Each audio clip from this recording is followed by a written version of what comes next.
All right, so in the Templeton International Version of the Bible, the book of Mark ends at Mark chapter 16:8. However, if you look at other translations of the Bible, the New International Version and the King James Version, things like that, uh, sometimes the book of Mark will go all the way on to Mark chapter 16:20.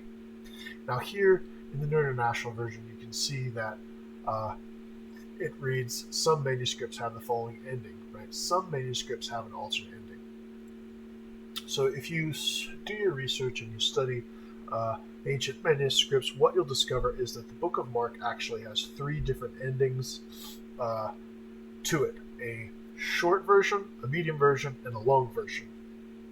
And so, if you want information on that, right, you can do a Google search saying that, typing in the alternate endings of Mark, the long version, right, going fully to verse 20, and the short version and the medium version, right?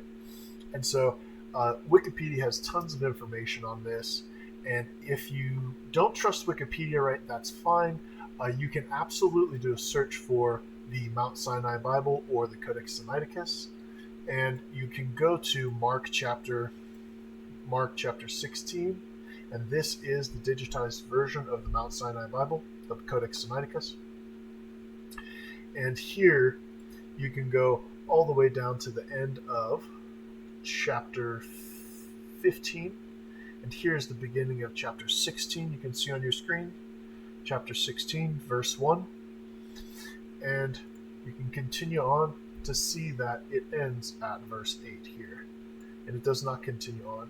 Now, the reason that we chose to use the medium ending in the book of for our version of the book of Mark is that the Codex Sinaiticus, the Mt.Sinai Bible, the Codex Alexandrinus, and the Codex Vaticanus, the three oldest, most reliable codexes, they all end at Mark 16:8 right here.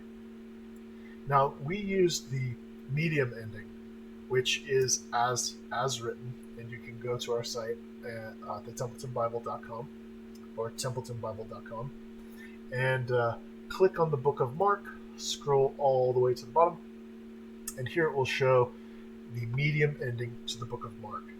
Okay, the short ending is here. This is what the short ending would end at, the highlighted section, and the long ending usually found, it begins appearing in codices dated around 400 to 500 AD, but the 300 to 400 ones, right around there, the three oldest, they contain the short ending.